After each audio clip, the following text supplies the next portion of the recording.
Oi gente, bom dia, tudo bem com vocês? Espero que estejam bem em casa e junto com seus familiares, né? A gente vai dar sequência a esse esforço aí do Colégio Cefa para tentar, né, para passar para vocês o conteúdo que devia estar sendo feito em sala de aula. Nessa segunda parte a gente vai entrar na radioatividade, no capítulo 9, né? Aí já é uma parte mais para física. Então, o que é a radioatividade? Ela é um fenômeno nuclear, né, que resulta da emissão de energia por átomos, provocada em decorrência de uma desintegração ou instabilidade de alguns elementos químicos. Uma reação nuclear ela é diferente de uma reação química. Em transformações nucleares, o núcleo do átomo sofre alterações e já as reações químicas ocorrem na eletrosfera do átomo.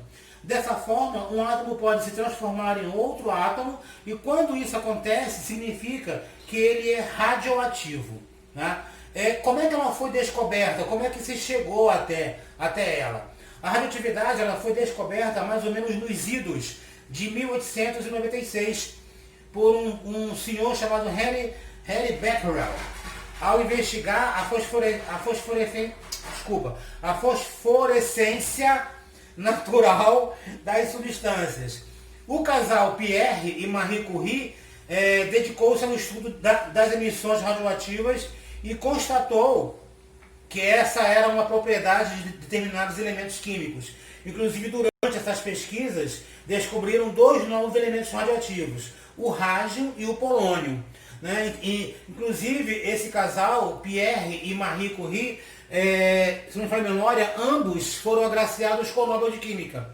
E se não me falha a memória também, acho que a filha deles, anos depois, também foi agraciada com o Nobel de Química. Ou seja, o marido, a sua esposa e a sua filha, os três foram agraciados com o Nobel de Química. Nos idos de 1898, Ernest Rutherford descobriu as emissões radioativas alfa e beta. Um terceiro tipo de radioatividade, a emissão gama, foi descoberta em 1900 pelo químico e físico francês Paul Uric, né? Existem também alguns tipos de radioatividade. A radioatividade das partículas alfa, beta e das ondas gama são as mais comuns. O tipo de radiação determina o poder de penetração na matéria, que são respectivamente baixa, média e alta. Radioatividade é um fenômeno nuclear que resulta da emissão de energia por átomos, provocada em decorrência de uma desintegração ou instabilidade dele, como nós já havíamos falado. A radioatividade das partículas alfa, né, elas são pesadas, de carga positiva. Elas possuem carga elétrica mais 2 e a massa é igual a 4. Né? Por possuir 2 prótons e 2 nêutrons, o seu núcleo é comparado ao do elemento químico hélio. Né? E por isso alguns autores também chamam de hélion, a partícula alfa. Por possuir pequeno poder de penetração, essa partícula radioativa, ela pode ser impedida por uma folha de papel. As emissões beta já são partículas leves de carga negativa e que não contêm massa. O elétron da partícula ele é produzido por reações nucleares a partir de um nêutron e possui alta velocidade. Nessa reação, o nêutron estável se desintegra, convertendo-se em um próton, que permanece no núcleo. A emissão de um elétron em alta velocidade e do neutrino, cuja massa de carga são desprezíveis. Ela possui poder de penetração superior à radioatividade alfa, podendo penetrar uma folha de papel, mas não uma placa de metal. Já as emissões gama são ondas eletromagnéticas de altíssima frequência e que não possuem massa ou carga elétrica. A sua capacidade de penetração é superior à dos raios X e faz com que a sua radioatividade passe tanto pelo papel quanto pelo metal. Como podemos ver, as radiações elas podem ser diferentes com relação ao poder de penetração que elas possuem. A radiação gama, ela é bem mais penetrante do que os outros tipos de radiação, devido ao seu comprimento de onda, né? E ela pode facilmente atravessar todo o nosso organismo. O que é uma desintegração radioativa? A proporção que a radiação é emitida, o átomo se desintegra, o que resulta na sua transformação, pois é o número atômico que determina o elemento químico. O tempo que essa desintegração leva desse elemento para reduzir a sua massa pela metade é chamada de meia-vida ou período de semi-desintegração. Elementos radioativos. A radioatividade ela pode ser natural, encontrada em elementos que estão dispostos na natureza, ou artificial, pela criação de elementos radioativos em laboratório.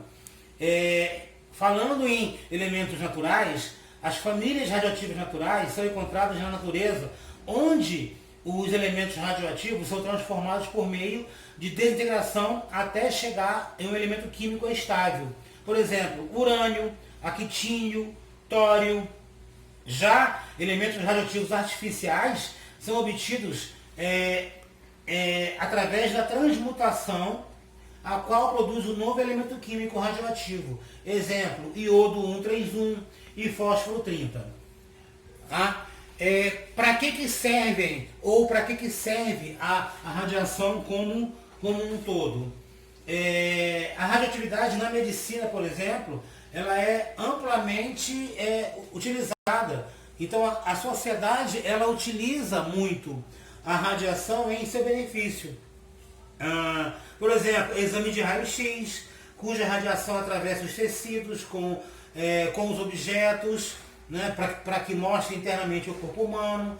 Outra aplicação é a radioterapia, para tratamentos do câncer com emissão de radiação.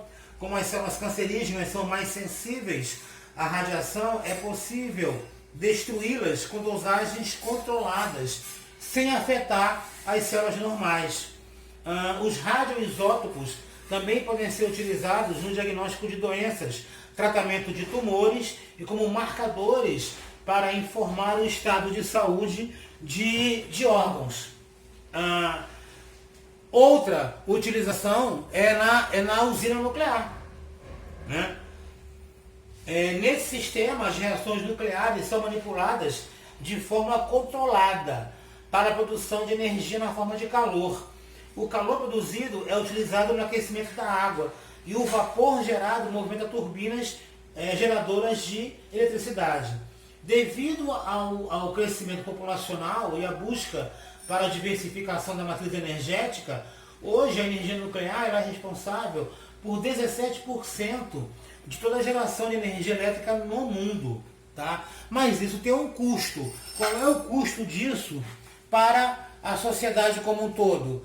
É o lixo radioativo, né?